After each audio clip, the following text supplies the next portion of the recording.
얘들아 잘 자. 어이.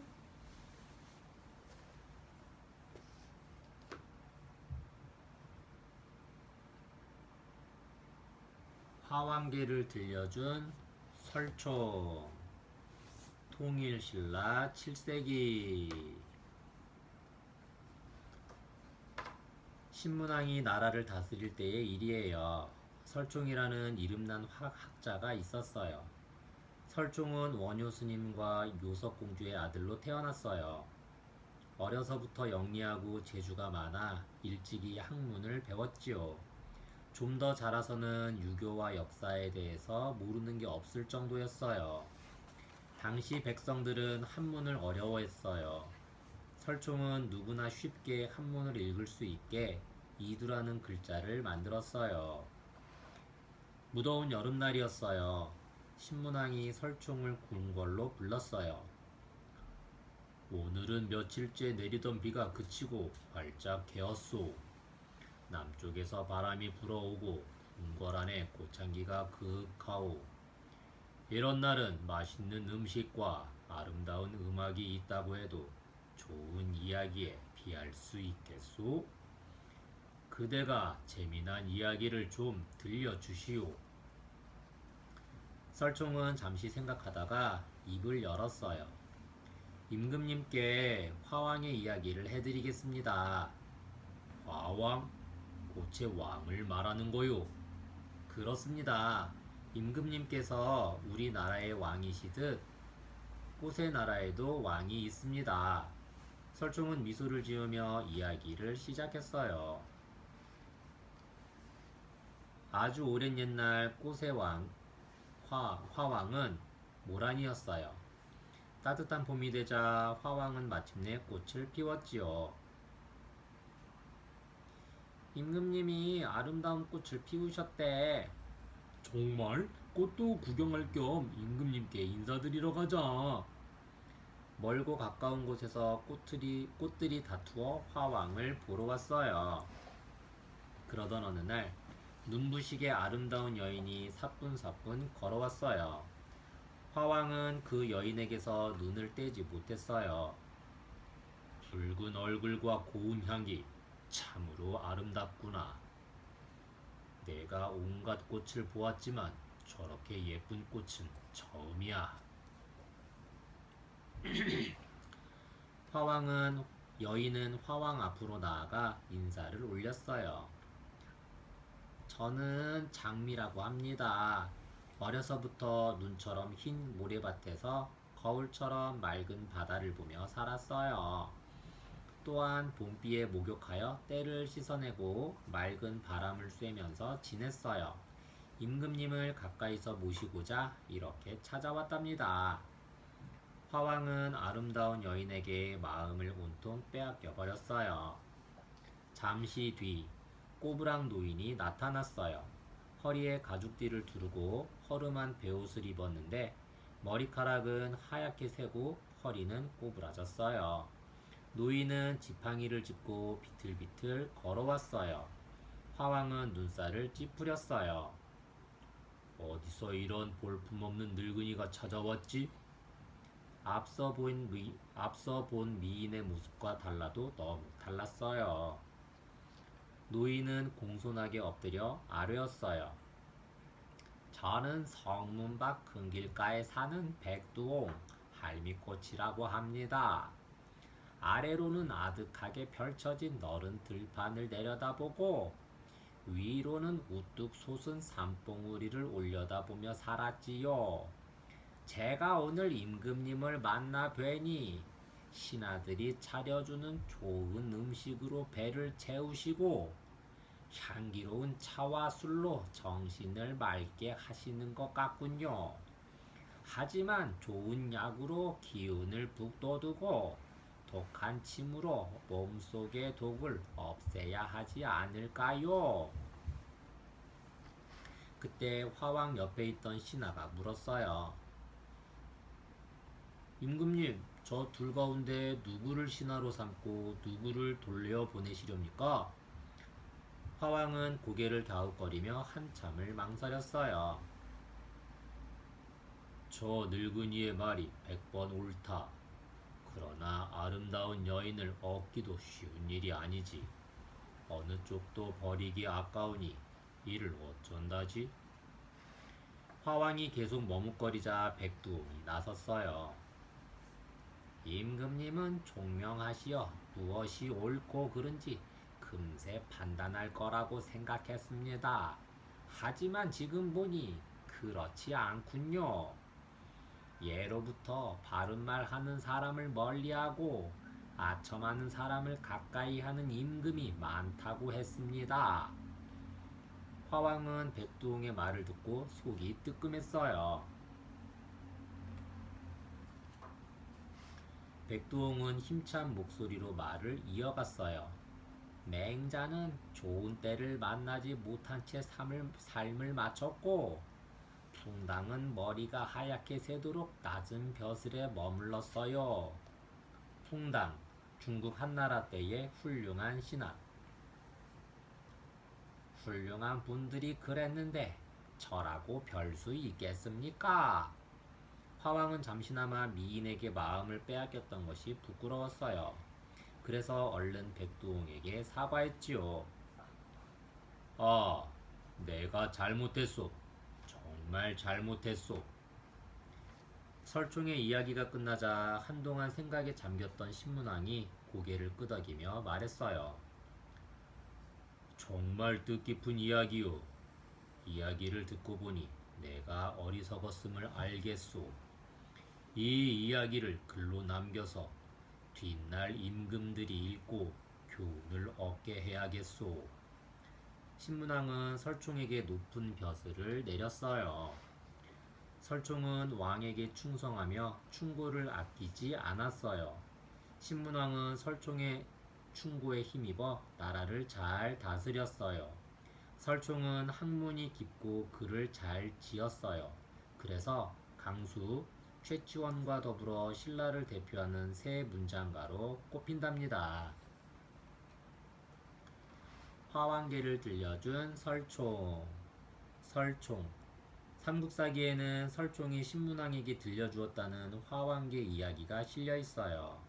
어느 날 신문왕이 설총에게 이야기를 들려달라고 했어요. 설총은 꽃 중의 꽃 화왕에 관한 이야기를 시작했지요. 봄이 되어 화왕이 꽃을 피우자 멀고 가까운 곳에서 꽃들이 다투어 화왕을 보러 왔어요. 하루는 장미가 왔는데 무척 아름다웠어요. 화왕은 장미를 보자 첫눈에 반했지요. 그런 화왕 앞에 허름한 베옷에 가죽띠를 두른 백두홍, 할미꽃이 초라한 모습으로 나타나 거리낌 없이 말했지요. 신하들이 차려주는 좋은 음식으로 배를 채우시고 향기로운 차와 술로 정신을 맑게 하시는 것도 좋지만 좋은 약으로 기운을 북돋우고 독한 침으로 몸속의 독을 없애는 것도 중요하지 않을까요? 그때 옆에 있던 신하가 장미와 백두홍 가운데 누구를 신하로 삼고 누구를 돌려보낼 거냐고 물었어요. 화왕은 한참 망설였지요. 장미와 같은 미인을 얻기란 쉽지 않은 일이니까요. 백두홍은 총명하신 임금님은 무엇이 옳고 그른지 금세 판단할 거라고 생각했는데 그렇지 않군요라고 말했어요. 그제야 화왕은 미인에게 마음을 빼앗겼던 것이 부끄러워했어요. 설총의 이야기를 들은 신문왕은 화왕계에 깊은 뜻이 있으니 그 이야기를 훗날 임금 되는 이들이 읽고 교훈을 얻게 하라고 했어요. 그러고는 설총에게 높은 벼슬을 내렸답니다. 화왕계에 나오는 장미와 할미꽃은 어떤 꽃일까요? 설총이 들려준 화왕계에는 아름다운 모습으로 아첨만하는 장미와 볼품없지만 따끔한 충고를 마다하지 않는 할미꽃이 주인공으로 나와요. 장미와 할미꽃은 어떤 꽃일까요? 장미. 장미는 우리나라에서 오래전부터 가꿨어요. 찔레꽃, 돌가시나무, 해당화 등이 토종 장미랍니다.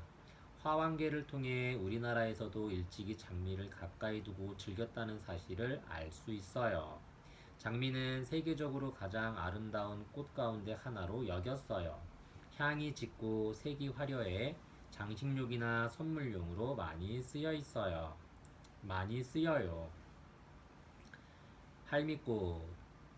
할미꽃은 우리나라의 산과 들에서 흔히 만날 수 있어요. 붉은 꽃이 지면 그 자리에 암술 날개가 희게 부풀어 오르는데 마치 흰 머리카락을 풀어헤친 노인과 비슷하다 보아여 할미꽃이라는 이름을 얻었어요. 할미꽃을 백두홍이라고도 부르는데 머리가 흰 늙은이라는 뜻이에요. 우리나라에는 분홍할미꽃, 산할미꽃, 가는잎 할미꽃 등이 있어요. 할미꽃의 뿌리는 소염제, 지사제, 진통제 등의 약으로 쓰이고 신경통에도 효과가 있다고 해요. 이두란 무엇일까요? 이두는 신라시대 때 한자의 음과 뜻을 빌려 만든 글자예요. 신라 초기부터 쓰이던 것을 설총이 좀 더 발전시켜 어려운 한문을 쉽게 읽고 이해할 수 있게 했어요. 이두는 조선시대까지 꾸준히 쓰이다가 세종대왕과 집현전 학사들이 훈민정음을 창제한 이후 쇠퇴하기 시작했어요. 그러나 공식 문서의 경우에는 조선 후기까지 이두를 사용했다고 해요. 신라 세 문장으로 불린 설총. 설총은 이두를 정리하고 신라의 유학을 발전시키는데 크게 이바지하였어요. 그는 태종 무열왕의 외교문서를 써서 이름을 날린 강수와 진성여왕에게 시무 10조를 바친 최치원과 함께 신라 세 문장으로 불리었어요. 설총은 원효대사와 요섭공주 사이에서 태어났어요. 그리하여 원효대사가 썼던 설시를 성으로 물려받았지요. 설총은 아버지의 품을 이어받아 육두품이었어요. 설총이 신문왕에게 들려준 화왕계는 유학의 도덕 정치를 담고 있어요. 따라서 설총이 유학 공부를 얼마나 열심히 했는지 알 수 있지요. 또한 설총은 비록 육두품 출신이었지만 학문이 뛰어나 신문왕의 신임을 받고 관리가 되었답니다. 신문왕은 어떤 왕이었을까요? 신라 제31대 신문왕은 문무왕의 아들이에요. 유학을 가르치는 국학을 세우고 조정을 크게 바꾸었지요. 그뿐만 아니라 구주호소경을 설치해 삼국 통일 후 넓어진 땅을 효율적으로 관리하고 지방을 잘 다스렸어요. 나아가 노급을 폐지하여 귀족들의 힘을 약화시켰어요. 노급, 벼슬아치에게 일한 대가로 지역의 조세를 받을 권리를 주던 일, 또한 귀화한 고구려인에게도 벼슬을 주어 삼국 통일 후 흩어진 민심을 모으는 데에도 큰 역할을 했어요. 돌려서 말하기. 설총이 들려준 화왕계는 우리나라를 대표하는 우화예요. 임금에게 정치를 올바르게 하는 방법을 분명하게 일러주지요. 신하가 임금에게 충고하기란 참 어려운 일이에요. 임금에 대한 예의도 지켜야 하고 다른 신하들의 눈치도 보아야 하거든요. 그렇지만 설총은 이야기 속의 인물인 백두홍의 입을 빌려 하고 싶은 말을 마음껏 하였어요. 설총이 신임금을 바로잡기 위해 돌려서 말하기를 한 것이지요. 이를 눈치챈 신문왕은 훗날 임금이 되는 이들이 화왕계를 읽고 교훈을 얻도록 했어요. 설총이 돌려서 말한 화왕의 이야기가 감동을 주면서 임금에게 바른 마음을 갖도록 한 것이에요. 지도와 함께하는 유적지 여행. 서악, 서원. 원효대사와 요섭공주 사이에서 태어난 설총은 어려서부터 영리하고 재주가 많았다고 해요.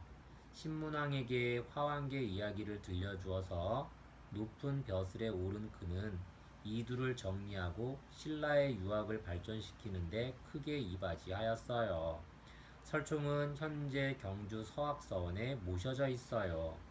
서학서원은 경상북도 경주시 선도산 동쪽에 있어요. 1651년 경주의 선비들이 김유신, 설총, 최치원 등을 기리기 위해 이 서원을 세우고 위패를 모셨어요. 위패, 훌륭한 사람이나 조상들의 이름을 새겨 사당이나 묘당에 모시는 나무패. 조선 말기 흥선대원군이 서원을 없앨 때도 이 서원만은 그대로 보존되었지요. 서원. 조선시대 때 선비들이 성리학을 공부하던 사설기관. 서학서원의 강당인 조설원은 유림들이 공부하며 토론하는 곳이고, 시습담과 절차원은 유림들이 묵으며 공부하는 곳이에요. 676년 신라 삼국통일. 685년 구주 오소경 설치. 692년 설총 이두정리. 751년 김대성 불국사 석굴암 지음. 770년 성덕대왕 신종 만듦. 788년 독서상품과 설치. 828년 장보고 청해진 설치.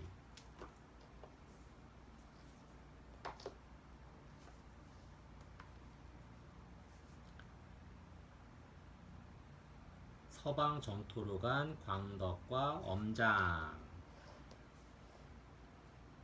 통일신라 7세기.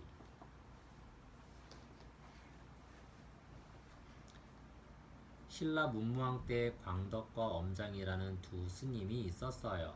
둘은 친구 사이였어요. 서로를 아끼며 친하게 지냈어요. 두 사람은 손을 맞잡고 이런 약속도 했어요. 누구라도 먼저 극락에 가는 사람이 꼭 알려주기로 하세. 알겠네. 그렇게 하세. 극락. 괴로움이 없고 편안하고 자유로운 세상. 천국과 비슷한 말. 얼마 뒤 광덕과 엄장은 열심히 공부하기 위해 서로 떨어져 지내기로 했어요. 광덕은 길을 떠나 분황사 서쪽마을로 갔어요. 그곳에서 아내를 얻어 집신을 삼으며 살았어요. 광덕은 밤이면 불경을 외며 열심히 공부했어요. 엄장은 지리산으로 들어가 조그만 집을 지었어요. 낮에는 풀과 나무를 불살라 그 자리를 일구어 밭농사를 지었어요. 밤에는 부처님 말씀을 공부했어요. 광덕도 열심히 공부하고 있겠지? 엄장은 친구를 떠올리며 졸음을 쫓았어요. 그러던 어느 날이었어요.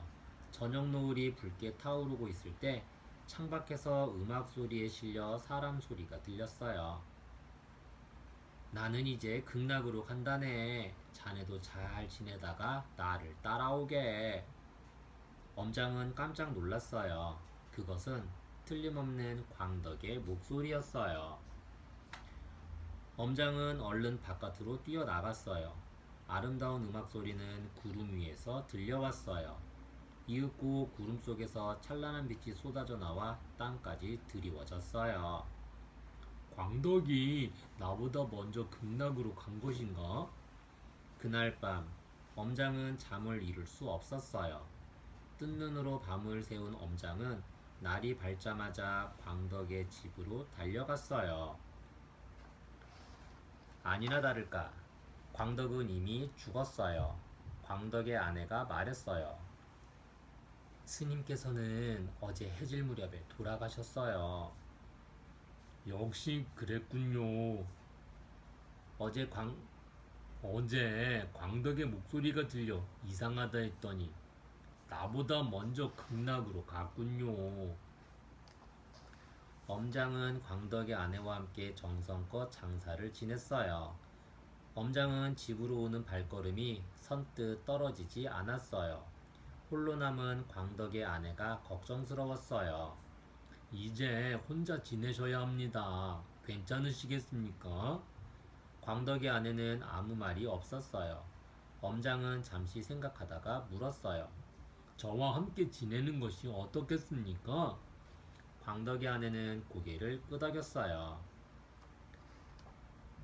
밤이 깊어지자 엄장은 광덕의 아내 방으로 갔어요. 엄장이 옆에 누우려 하자 광덕의 아내가 꾸짖었어요. 스님, 무슨 짓입니까?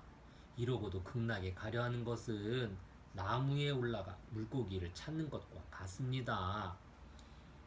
부인, 광덕도 부인과 함께 지내지 않았습니까? 나와 같이 살기로 해놓고 왜 이러십니까? 스님, 제 남편은 저와 10년이 넘도록 살았지만 단 하룻밤도 함께 누워본 적이 없답니다. 엄장은 이해할 수 없다는 듯 다시 물었어요. 그럼 광덕은 밤에 잠도 안 자고 무엇을 했습니까? 매일 밤 단정히 앉아 아미타불만 외웠어요. 10년을 하루같이 그랬단 말입니까? 그래요. 해가 지면 방으로 들어가 이튿날 해가 뜰 때까지 아미타불만 외웠어요. 남편은 돌을 닦아 높은 경지에 이르렀어요. 밝은 달빛이 창문 안으로 들어오면 그 달빛에 올라 가부좌를 틀고 앉았지요. 그렇듯 정성을 들였으니 어찌 극락에 가지 않겠습니까? 광덕의 아내는 엄장에게 따끔하게 충고했어요. 천리를 가는 사람은 첫걸음부터 다르다 했어요. 스님의 행동을 보니 극락에 가지 못하겠군요. 엄장은 부끄러워 고개를 들 수 없었어요. 부인, 제가 잘못했습니다. 용서해 주십시오. 엄장은 정중히 사과했어요. 그리고 광덕의 집에서 뛰쳐나왔어요. 한 걸음 옮길 때마다 자신을 꾸짖었지요. 내가 어리석었어. 스스로 극락에 갈 수 없으니 훌륭한 스승이라도 찾아야겠다. 엄장은 분황사에 있는 원효 스님을 찾아갔어요. 스님, 제게 가르침을 주십시오. 미련하여 스스로 깨달을 수 없습니다. 엄장은 원효대사에게 간밤에 일어났던 일을 모두 털어놓았어요.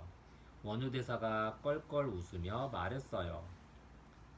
알겠다. 너를 제자로 거두어 주마.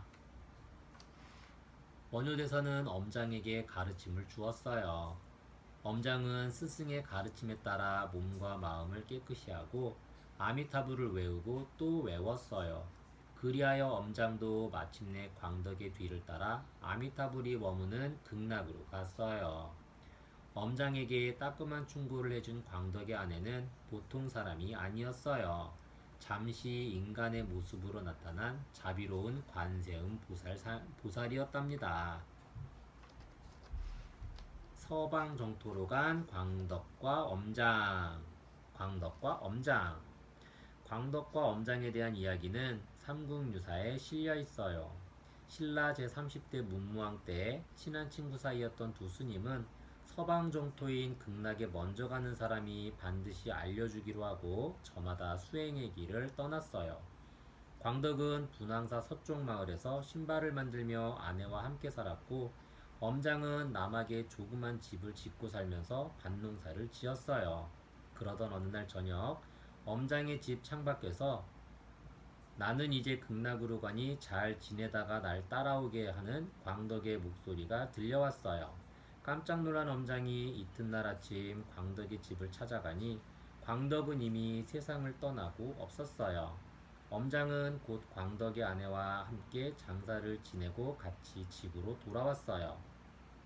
그날 밤 엄장이 옆에 누우려 하자 광덕의 아내는 이러고도 극락에 가려는 것은 마치 나무 위에 올라가 물고기를 구하는 것과 같다며 꾸짖었어요.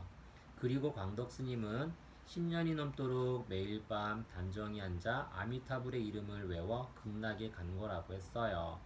엄장은 부끄러워서 그 길로 원효대사를 찾아 나섰어요. 원효대사의 제자가 되어 몸과 마음을 깨끗이 하고 아미타불을 외우고 또 외웠지요. 엄장은 그 후 광덕을 따라 서방정토인 극락으로 갔어요. 범상치 않았던 광덕의 아내는 잠시 인간의 모습으로 나타나 관세음 보살이었다고 해요. 광덕이 지은 원앙생가에 대해 알아볼까요? 원앙생가는 신라 제30대 문무왕 때 광덕이 지은 향가예요. 달의 힘을 빌려 서방 정토로 가기를 바라는 내용을 담고 있어요. 달님이시여 이제 서방 정토까지 가시려는가? 가시거든 무량수불 앞에 알리어 여쭈옵소서. 맹세 깊으신 부처님께 우러러 두 손 모아서 왕생을 원합니다. 왕생을 바랍니다 하며 그리워하는 사람이 있다고 아뢰옵소서. 아, 이 몸을 버려두고 48가지 큰 소원을 이루실까? 이 향가를 통해 신라 불교가 귀족적인 종교에서 백성들을 위한 종교로 변화되는 것을 알 수 있어요. 더구나 엄장은 광덕의 아내에게서 깨달음을 얻은 뒤 불교의 대중화에 힘쓴 원효대사를 찾아갔어요. 이는 신라 불교가 일반 백성들의 삶 곳곳에 스며들어 영향을 미쳤음을 보여주지요. 서방 정토란 어디일까요? 서방 정토는 아미타불이 머무는 극락을 가리켜요. 정토는 바로 부처님이 머무는 곳이에요. 일반 사람들의 세상은 번뇌와 고민과 아픔이 가득한 세상이지만 부처님이 머무는 곳은 걱정과 근심이 없는 깨끗한 세상이랍니다. 정토는 우리가 모르는 또 다른 세상일 수도 있고 바로 우리 마음 속에 있는 세상일 수도 있어요. 그리하여 진실된 마음으로 아미타불을 외우면 서방 정토에 도달할 수 있다고 해요. 아미타불이란 무엇일까요? 아미타불은 서방 정토에 살면서 사람들을 위해 자비를 베푸는 부처를 말해요. 무량수불 또는 무량광불이라고도 하지요. 아미타불이 있는 서방 정토에 가면 무한한 수명과 광명이 있다고 해요. 아미타불은 부처가 되기 전에 법장 스님이었는데 48개 서원을 세우고 자기 자신과 다른 사람들이 함께 성불하기를 원해 극락 정토를 이룩하였다고 해요. 누구라도 착하게 살고 아미타불을 정성으로 외우면 아미타불이 구원해주는 서방 정토에 이를 수 있다는군요. 관음보살이란 무엇일까요? 삼국유사에서 광덕의 아내는 관음보살 19응신 가운데 하나였다고 해요. 관음보살은 우리나라 사람과 가장 친숙하고 사람들이 많이 믿는 보살이에요. 사람들을 구제하는 능력이 있을 뿐 아니라 자비의 상징이기도 해요. 손과 눈이 1000개나 되는 천수천환 관음은 그 많은 손과 눈으로 사람들을 보살피며 구원해 준답니다. 의상대사는 동해안에서 관음보살을 찾아다니다가 낙산사터가 바로 관음보살이 머무는 곳이라 생각해 그곳에 절을 세웠어요. 현재 강원도 양양의 낙산사에는 바다를 바라보는 해수 관음보살 입상이 우뚝 서 있지요. 하지만 2005년 강원도 양양에 산불이 나서 낙산사의 유적과 유물이 많이 불에 타버렸어요. 그래서 낙산사의 아름다운 홍해문과 낙산사 동종은 이제 역사 속의 기억에만 존재하게 되었지요. 하지만 의상대사의 이야기가 있는 홍련암은 다행히 산불의 피해를 받지 않아 예전의 모습을 그대로 보여준답니다. 볼거리가 가득한 박물관 탐방. 한국불교미술박물관. 1993년에 세워진 한국불교미술박물관은 불교미술 전문 박물관이에요. 불화와 공예품, 불상, 탑, 구도 등의 불교 미술품과 유물을 전시하고 있어요. 이 박물관에는 보물 제1204호인 의겸 등 필수월 관음도, 보물 제1210호인 청량상 불탱과 아미타 3존 괴불탱 등 6천여 점의 불교 미술품과 유물을 소장하고 있어요. 2002년에는 한일 월드컵 개최를 기념하여 조선 불화 특별전을 열어서 외국인들과 불교 미술에 대해 잘 알지 못했던 사람들에게 조선 불화의 아름다움을 알리기도 했어요. 또한 한국불교미술박물관은 일제강점기 이후 해외에 다량 유출된 불교 미술품들을 수집하여 보존하고 연구하는 데 노력하고 있답니다. 한국불교미술박물관에는 어떤 유물들이 있을까요? 한국불교미술박물관은 본관 상설 전시실과 야외 전시실에 불교 미술품을 전시하고 있어요. 본관 상설 전시실 1층에서는 영산 회상도, 삼장 보살도 등의 격조 높은 불화를 비롯해 조각과 공예품을 감상할 수 있어요. 2층에서는 심저감 아미타 극락구 구품회도, 의겸 등 필수월 관음도, 염라대왕도 등의 조선시대 불화들과 17, 18세기의 불상과 공예품을 볼 수 있어요. 또한 목조석과 불자상, 목조나한 군상, 목조지장 3존 불감 등의 재미있는 불교 조각들, 야외 전시장에는 통일신라 말부터 고려시대까지의 탑들과 조선시대의 부도, 석조물이 전시되어 있어요.